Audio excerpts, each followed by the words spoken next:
Hürmetli vatandaş, endi siz bilen muhakeme.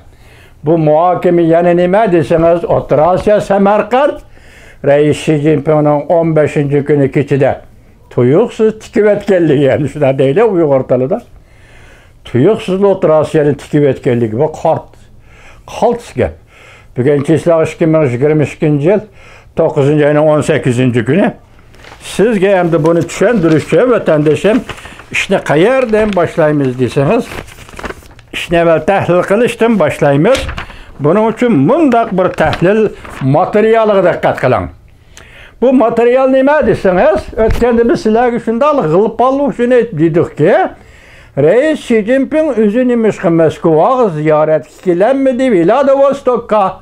Masalan, Iroq Sharq iqtisod munbiri yig'iniga nimish kelolmadi, har qatim keladi-ku deb savol qo'ydik. Keyin buning lejay shuni ziyoratga avatdi dedik. Toza chunqurlab kiramidik. Sababi pakt yo'q. Bugun endi pakt yetib keldi.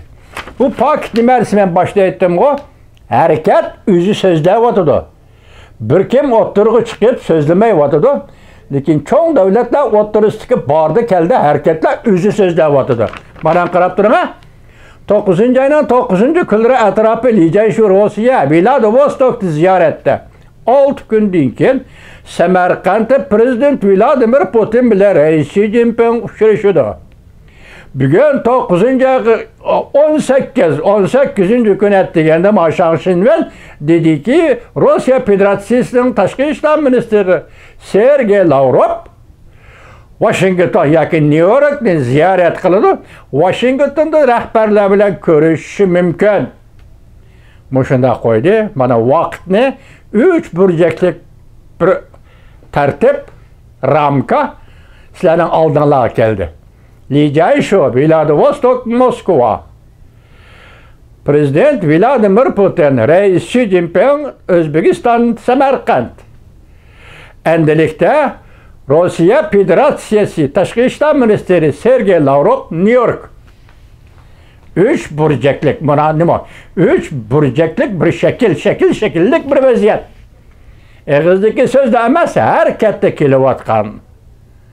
Harakatda ifodalanayotgan so'z. Nima uchun bundaq deymiz? Siz qarab turing. Lijay shu Moskvaga bordi. Vladivostokka bordi. Rossiyaga Jungoning qandoq yaqin ekanligini, Ukrainaga hujum qilishni Jungoning qandoq qo'llaydiganligini va buningdan keyin Jungo Rossiya o'rtasida ittifoqlik, inoqlikning qaysi darajaga ko'tarilganligini, buning uchun Jungo hukumati o'zida oymaydiganligini, har qanday badal to'lashga rozi ekanligini. Acaba mushu so'zlarni Lijay shu mushu oyda, masalan, Amerika Qo'shma Shtatlari boshchiligidagi g'arb dunyosi Rossiya Jungo munosabatini cheklab turayotgan. 2 kundan beri sizlarga aytdik-ku, John Kirby Aqsaray bayonotchi, bexatarlik bayonotchisi John Kirby'ning Jungo to'g'risida va Rossiya munosabatlari to'g'risida 2 qatim e'lon qilgan bayonotini sizlarga leksiya shaklida topshirdik. Shunda xulosa chiqaramizki, Rossiya Jungo vaziyati va munosabatiga g'arb dunyosi diqqat qilayotganda, Lijay shu nima uchun Moskva Vladivostokka berib, shundoq cho'ng yuraklik bilan so'z qila oladi deb vatandosh. Endi buning tahlilini oxirida ko'ramiz. Avval buni anglab o'ting. Xi Jinping O'rta Osiyo ziyoratida mag'lub bo'ldi. Vladimir Putin bilan ko'rishiblar. Samarqanddan ayrildi, maxsus aeroplanga o'ltirib Beijingga qaytib keldi. 9 ayning 9 kuni Lijay shu Rossiyani ziyorat qilganda Ukraina masalasida Rossiyaga yaqinchilik qilib mundaq dedi. Rossiyaning jonajon manfaatiga berib taqilgan xalqlik masalalar bo'yicha Jungo taraf Rossiyaga tushunadiganligini bildirdi va Rossiyani to'liq qo'llaydi. Barakat-mi?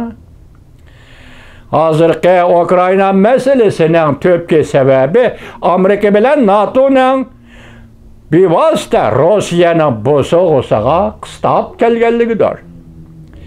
Bundaq ahvolda Rossiya harakat qo'llangan bo'lsa, buni tushunadiganligimizni bildiramiz. hem de okşaş bolmagan taraflardan Rusya bilen maslışımız. Yani qarana, ben şundak hesaplayma ve şundak deyişki bolidi ki deydilicey şu. Rusya bununla kıstap koyuldu. Rusya bununla kıstap koyuldu. Bundak ahval ası da Rusya devletinin canı menfaatini qoğdaş üçün kollanğan bir qatımlıq zərb beriş hareketidir. Yani Rusya'nın Ukrayna hücum qilishi bir qatımlıq zərb beriş hareketidir. Lijen şu yanımındaktı da Rusya Duma'da sözlügen sözü. Duma'nın tor betide ilan kılındı. Bu sözün hemisi Rusya perestlik bilen sözlengen sözler.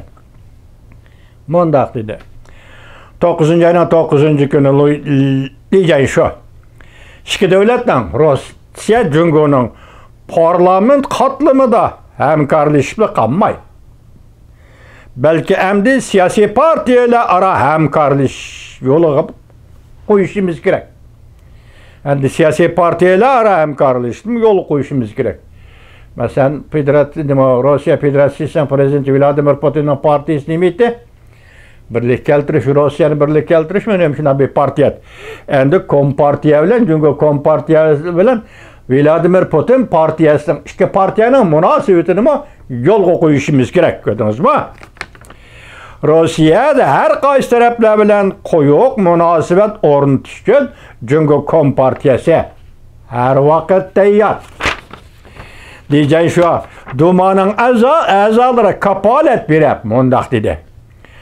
Çünkü can menfaat çetildiğin meseleler de Rusya'nı düşünüdü ve Rusya'nı kollaydı. Bulup mu Rusya'nın Ukrayna vaziyeti doğrusundaki meydanını kollaydı. Lijen şu təklif bunda görsetti. Amerika ve NATO'nun Rusya'nın çığrası yakı yerde mevcut bulup duruşu kengaytip atqanlığını görüp turuvatımız. Rusya'nın devlet menfaati eğer tehdit ve Rusya grejdanlarının hayatıga eğer tehdit peyda kıldı. Biz sizlerini toluk yardım bilen təminleymiz. Demek, çünkü hazırki peytde Rusya uruş kılıp atqanda Ukrayna'da, çünkü Rusya'nı yardım bilen təminleydik. İştemem. İştemem degenim lijen şunun Moskova'da Duma'da sözlüğünü oturğu çıkıp oldu. Duma özü tarqatdı. Bütün dünya gördü. Amerika Qoşmuş Ştatlarım Allah kaçan gördü denler. Siz Prezident Joe Biden bilen 7. ayının 28. günü telefonda sözleşkende Ukrayna degen gepni eğizge alalmadınız Reis Xi Jinping. Hem Prezident Joe Biden mu sizge qartib bolsunmu yoki sizge agahlandırış şeklinde bolsunmu Ukrayna degen isimni eğizge almadı. Demek iki devlet rehberi oturusida Ukrayna degen isim çıkmadı. Matbuat çıkmadı. Baş taraflar qanday bunu bilmeymiz mi? Endi bu 7. ayının 28. günüydü. 8. ayının 31. günü dünyada dağdığılık gün. Birleşken Devletler Teşkilatı Kişilik Hukuk Komiteti Sabık Michel Bachelet Hanım bu komitetin komisariyatı. Uygurların hazırki kişilik hukuku doğrusunda 48 betlik bir parça dokulat ilan kıldı bütün dünya. Uygur meselesini hazır hükümetlerinin üstüden elip çıkıp bütün dünya körüdüğün, bütün dünya dikkat kılıdığın, bütün dünya paydalanığın Birleşken Devletler Teşkilatı'nın üstüge koyup koydu. Şuna ama mesela Angliya parlamenti dikkat kılıp geldi Uygur meselesine. Amerika Qoşmuş Ştatlarının parlamenti ezelde Uygur meselesi götürüp geldi. Uygur doğrusunda boş 10-20 yıldan bu yan toxtumay kanunlayıya ilan kıldı. Gerçi bir ay 2 yıl degendek arlık bolsa mı toxtumay kanunlayıya ilan kıldı Amerika Qoşmuş Ştatları. Şunundaki Kanada, G'arb dünyası, Gollandiya, Germaniya yana başka devletler bunun orluşup Amerika Qo'shma Shtatlarının keyniden Uygurlarni soykırım kıldı. Uygurlar insaniyet karşı cinayet bilen cezaladı. Ya cinayet sadır kılıp durup Uygur'un ceza. Moşundak geldi. Moşundak mezmun Birleşken Devletler Teşkilatı'nın dokulatında tayarlanıp bu hem de bu devletlerin yani üstel üstüden parlamentlarının üstüden bu yığıştırılıp bir meselege, halkara meselege, toluk manidagi halkara meselege aylanıp Birleşken Devletler Teşkilatı'na üstülüğü geldi.